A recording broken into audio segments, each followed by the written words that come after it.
بسم اللہ الرحمن الرحیم۔ السلام علیکم ورحمۃ اللہ۔ مالک بن دینار رحمۃ اللہ علیہ سے ان کی توبہ کا سبب پوچھا گیا تو انہوں نے کہا، میں ایک سپاہی تھا اور شراب کا رسیہ تھا۔ میں نے ایک نفیس باندی خریدی، وہ میرے دل میں ایک خاص مقام کی مالک بن گئی۔ اس سے میری ایک بچی پیدا ہوئی۔ میں اس بچی کو حد سے زیادہ پیار کرتا تھا۔ جب وہ زمین پر گھسٹ کر چلنے لگی تو میرے دل میں اس کی محبت اور بڑھ گئی۔ وہ مجھ سے مانوس ہو گئی۔ میں اس کے سامنے جب شراب لا کر رکھتا تو وہ آ کر کھینچا تانی کر کے میرے کپڑوں پر شراب بہا دیتی۔ جب وہ 2 سال کی ہوئی تو فوت ہو گئی۔ میرے دل کو اس کے غم نے بیمار کر دیا۔ 15 رمضان کو جمعے کی رات میں شراب کے نشے میں مدہوش تھا۔ میں نے عشاء کی نماز بھی نہیں پڑھی تھی۔ میں نے خواب دیکھا کہ سور پھونکا گیا اور قیامت قائم ہو گئی اور مردے قبروں سے اٹھائے گئے اور تمام مخلوق جمع ہو گئی، میں بھی ان میں تھا۔ میں نے اپنے پیچھے سے آہٹ سنی، مڑ کر دیکھا تو بہت بڑا اژدہا ہے، کالے رنگ کا، آنکھیں نیلی ہیں، منہ کھولے میری طرف دوڑ رہا ہے۔ خوف و دہشت کے مارے میں بھاگا۔ راستے میں ایک سفید لباس والے شخص کے پاس گزر ہوا۔ میں نے سلام کیا، اس نے جواب دیا۔ میں نے کہا، بابا مجھے اس اژدہے سے پناہ دو، تجھے اللہ تعالی پناہ دے گا۔ وہ بوڑھا رونے لگا اور کہا، میں کمزور اور ضعیف ہوں، یہ اژدہا بہت خوفناک ہے، میرے بس میں نہیں، آگے چلو اور بھاگو، شاید اللہ تعالی تیری نجات کی کوئی صورت بنا دے۔ میں آگے بھاگنے لگا اور ایک بلند مقام پر پہنچ گیا۔ ادھر سے میں نے جہنم کی طبقات کو جھانک کر دیکھا، ان کی ہولناکیاں دیکھیں۔ قریب تھا کہ اژدہے کے خوف سے میں بھی ان میں گر جاتا۔ مجھے کسی نے آواز دے کر کہا، چلو یہاں سے، تم یہاں کے رہنے والے نہیں ہو۔ میں اس کی بات سے مطمئن ہو گیا اور وہاں سے واپس لوٹا تو اژدہا میرے پیچھے تھا۔ میں پھر اسی بوڑھے کے پاس آیا۔ میں نے کہا، بابا میں نے آپ سے درخواست کی کہ اس اژدہے سے میری جان چھڑاؤ، آپ نے کچھ نہیں کیا۔ وہ بوڑھا پھر رونے لگا اور کہا، میں کمزور ہوں، البتہ اس پہاڑ کے پاس جاؤ جہاں مسلمانوں کی امانتیں ہیں، اگر تمہاری کوئی امانت ہو تو وہ تمہاری مدد کرے گا۔ میں نے دیکھا چاندی کا ایک گول پہاڑ ہے اور اس میں جگہ جگہ سوراخ اور روشن دان ہیں اور پردے لٹکے ہوئے ہیں۔ ہر روشن دان پر 2 سونے کے پٹے ہیں اور ان کے قبضے یاقوت کے ہیں۔ جب میں پہاڑ کی طرف نظر دوڑائی تو فوراً اس کی طرف بھاگا اور اژدہا میرے پیچھے تھا۔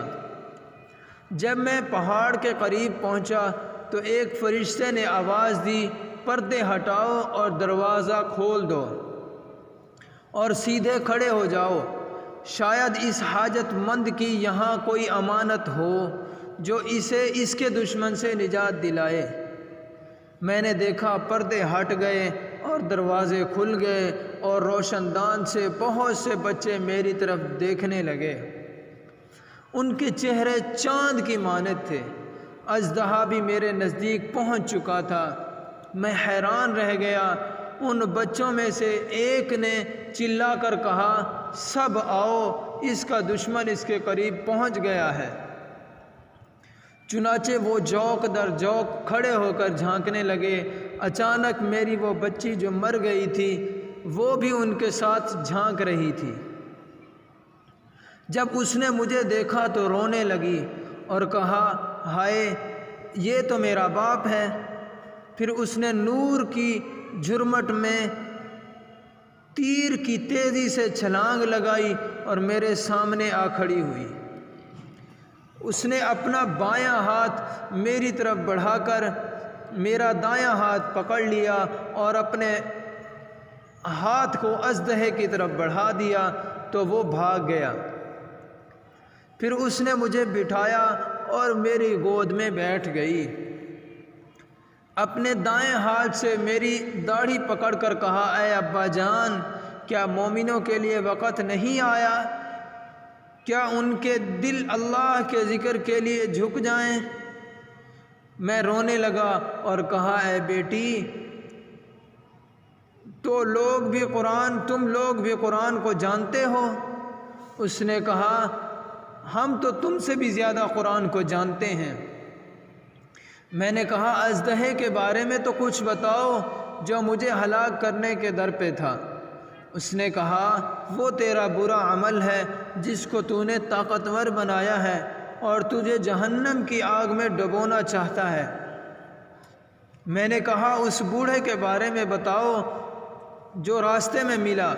اس نے کہا، وہ تیرا نیک عمل ہے جسے تو نے کمزور کر دیا کہ اب وہ برے اعمال کا مقابلہ نہیں کر سکتا۔ میں نے کہا، اے بیٹی، تم اس پہاڑ میں کیا کرتی ہو؟ اس نے کہا، ہم سب مسلمانوں کے بچے ہیں، ہم یہاں قیامت تک رہیں گے تمہارے انتظار میں۔ جب تم آؤ گے تو ہم تمہاری سفارش کریں گے۔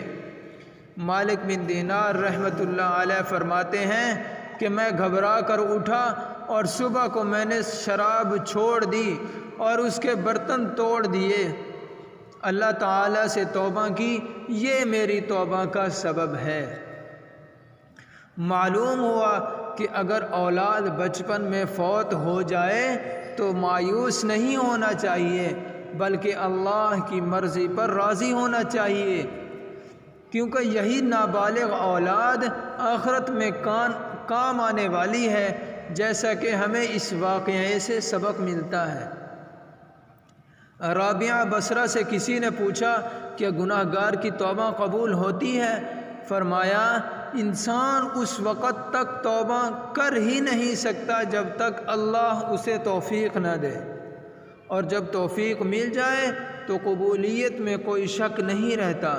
کوئی کتنا بھی گناہ گار کیوں نہ ہو، اللہ اس کے لیے دعا کا راستہ کبھی بند نہیں کرتے اور اپنے بندے کو نوازنے سے نہیں رکتے۔ جو اللہ کے سوا کسی دوسرے کو پوجتے ہیں، اللہ اس پر اپنی رحمت بند نہیں کرتا، تو اپنے ماننے والے پر کیسے رحمت بند کر سکتا ہے؟ اس لیے اپنی چھوٹی چھوٹی غلطیوں پر اپنے رب سے توبہ کرتے رہا کرو، دعا کا ہاتھ نہ چھوڑو۔ اللہ تعالی ہم سب کو عمل کرنے کی توفیق عطا فرمائے، آمین۔ اگر ویڈیو اچھی لگی تو کمنٹس کر کے ضرور بتائیے گا، ویڈیو اچھی لگی تو لائک کر دیں، چینل کو سبسکرائب کر دیں۔ ملتے ہیں انشاءاللہ نیکسٹ ویڈیو میں۔ اللہ حافظ۔